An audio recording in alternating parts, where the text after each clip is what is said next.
Everyone loves to solve a good mystery. We examine the clues, try to figure out motivations, if necessary, and put the pieces together to determine a logical answer to what happened. But sometimes, no matter how hard we try, we can't unlock the solutions to the world's most perplexing puzzles. Who was Jack the Ripper? Is Maddie McCann dead or alive? What really happened to Flight MH370? We may never know. It is just as unlikely that we'll solve the mysteries of what happened to the Beaumont children or who the boy in the box was.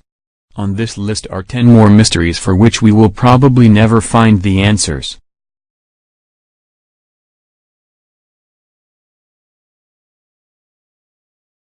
Number 10. The Gurning Man.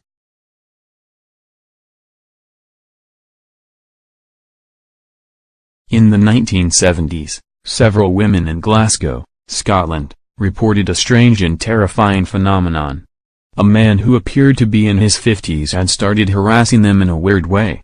One woman reported seeing the man sitting at the end of her bed when she woke up around midnight one evening. The man, later dubbed the Gurning Man, grinned at her while rubbing his hands up and down his chest.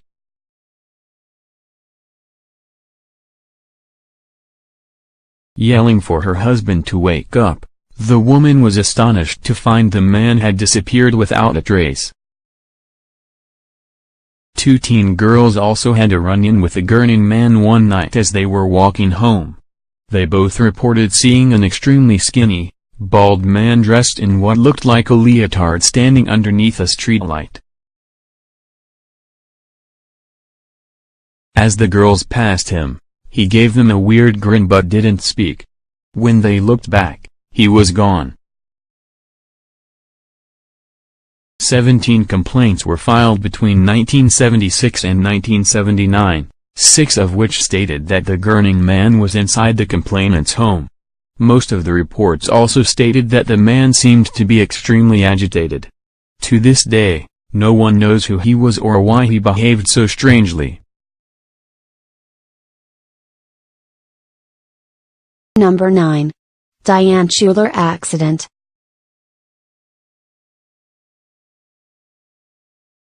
In July 2009, a horrific car accident that claimed the lives of 8 people in New York led to more questions than answers in its aftermath. 36-year-old Diane Childr drove down the wrong side of the Taconic State Parkway, crashing into an SUV. Childr, her daughter, and her 3 nieces died in the crash along with 3 passengers in the SUV.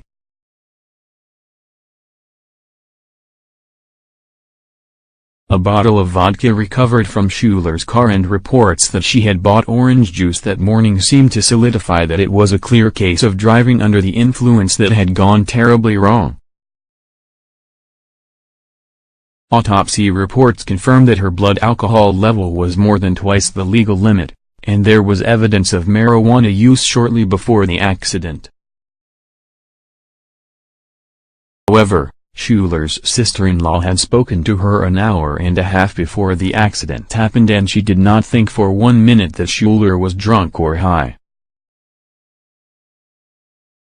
Diane Childr's husband, Daniel, made conflicting statements about his wife's drinking, which led to speculation that she may have been an alcoholic but her family had covered it up. Theories began making the rounds that Diane may have caused the crash on purpose as a way of getting back at her husband because their relationship wasn't all it had seemed to be. Theory gained traction with reports that Diane's behavior was perfectly normal while driving. The Childr family members even filed lawsuits against one another after the accident. While it is clear that Diane Childr was under the influence of debilitating substances, it remains unknown why she chose to ingest such an incredible amount of alcohol and drugs in such a short time and then get behind the wheel of a car with so many of her own family members alongside her. Number 8. Saturday Mthayen.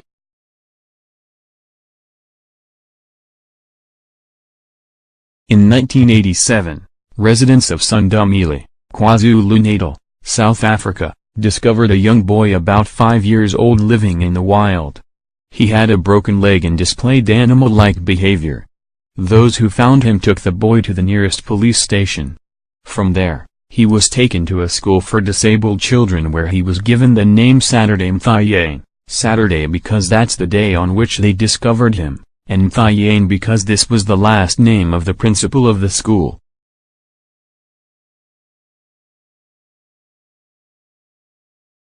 He displayed violent tendencies toward the other children in the school, hitting them and refusing to play with them. He used windows to get in and out of the building and stole raw red meat from the fridge. Experts believe that the boy may have been raised by monkeys in the wild, conjuring up an image of a scene from the Jungle Book.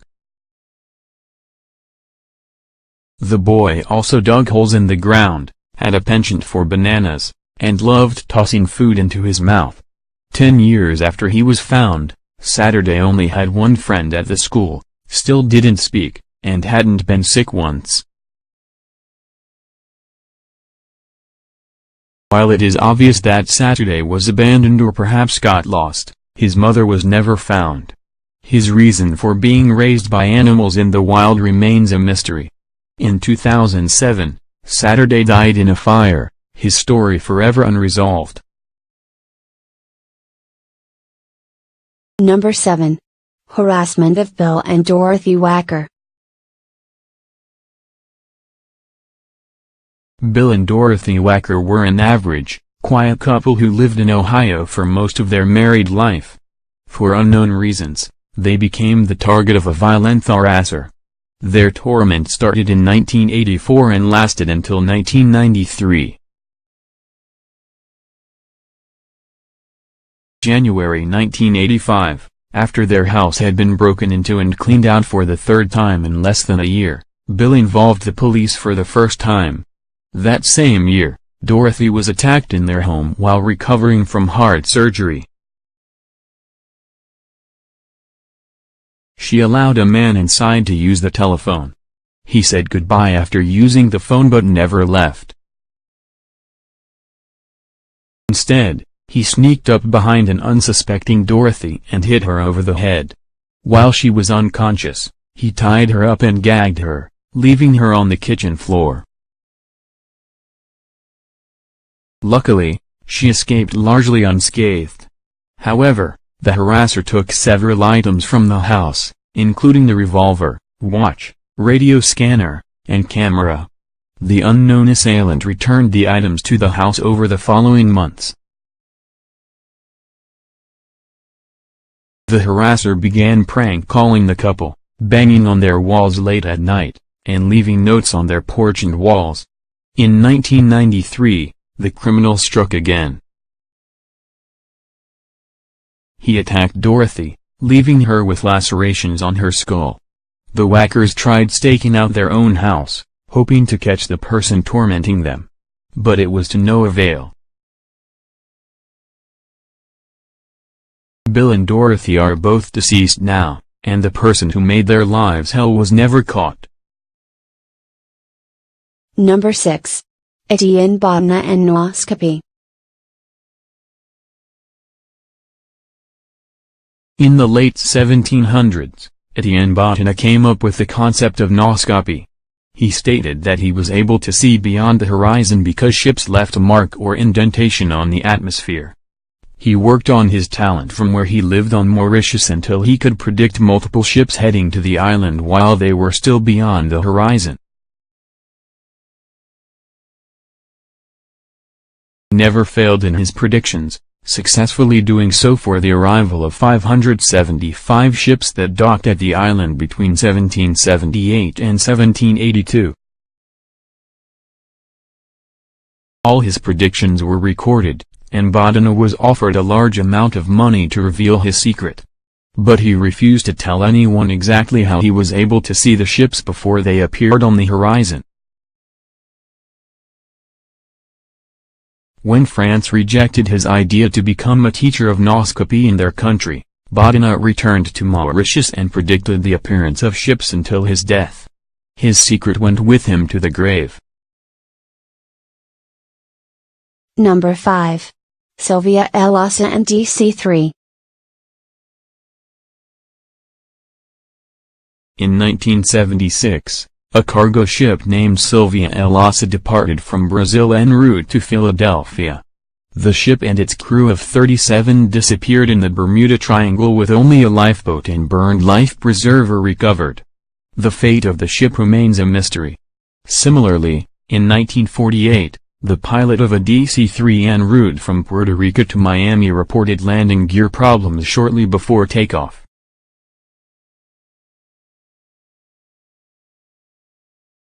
The pilot also stated that the airplane batteries were discharged, but he refused to delay the trip for these issues.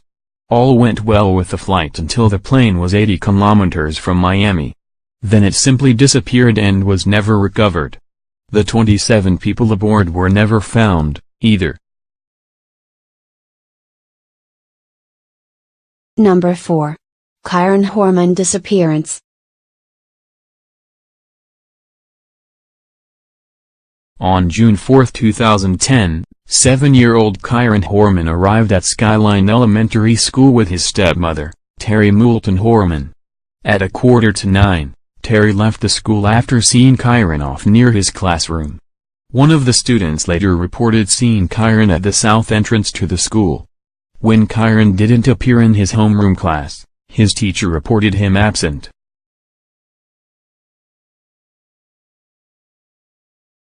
When Terry went to wait for the school bus at 3:30 in the afternoon, she discovered that Kyron wasn't on the bus and had not been at school the entire day. Kyron was reported missing, and a search party was formed the same day. However, the boy is still missing. Suspicion fell on Terry Horman, but she publicly denied being involved in Kyron's disappearance in 2016. She was never named an official suspect by the authorities despite failing 2 polygraph tests.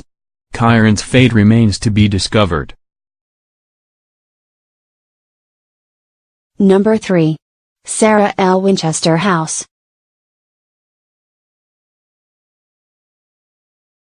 After her husband died in 1881, Sarah Winchester lived alone in their 8-room farmhouse in San Jose. Which was perfectly normal. What wasn't normal, however, is that the widow of gun magnate William Ward Winchester insisted on continuous construction that eventually saw the modest house converted to a massive mansion with 160 rooms.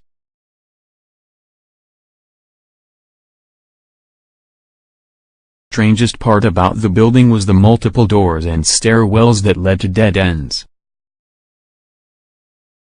There are several theories about this incessant construction. One says that Sarah wanted to relive happy moments spent with her husband when they oversaw the construction of their former home in Connecticut. Another theory has it that Sarah couldn't bear to let go of her workers and made up this plan to keep them employed and paid. However, a creepy theory states that Sarah Winchester consulted a medium to try to contact her late husband. The medium told her that she had to pay penance for all the souls of people killed by Winchester rifles. To do this, Sarah had to build enough rooms for all of these lost souls. Sarah Winchester died in 1922, and her reasons for the extra rooms went to the grave with her. A movie about her and the Winchester mansion is due to be released in cinemas in 2018. Number 2. Asha Degree disappearance.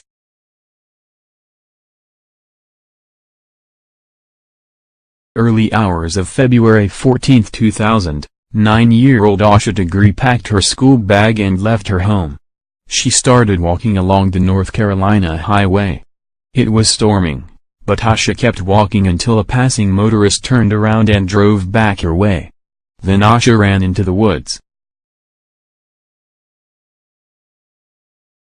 Her parents discovered that she was missing later that morning, and the police were called. It took more than a year for her bag to be discovered along Highway 18.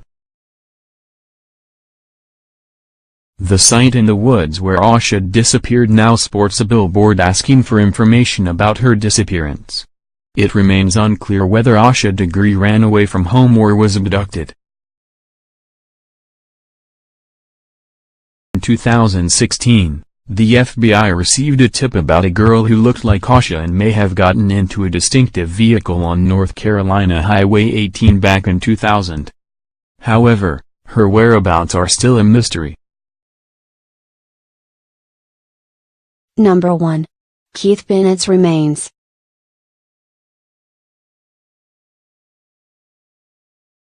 Between 1963 and 1965, Ian Brady and Myra Hindley murdered 5 children and buried 4 of their victims on Saddleworth Moor. Hindley died in 2002, and Brady died in 2017 after refusing to reveal where one of the victims, Keith Bennett, was buried. It has been thought for a long time that Keith's remains are also on Saddleworth Moor, but extensive searches have revealed nothing so far. In 2003 and 2009, special searches were launched but nothing came of them.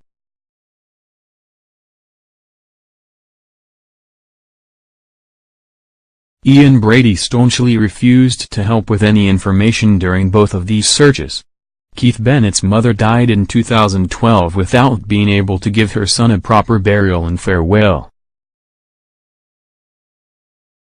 Also in 2012, Jackie Powell, an advocate for Ian Brady, claimed to have received a letter from the killer to pass on to Bennett's mother in the event of Brady's death.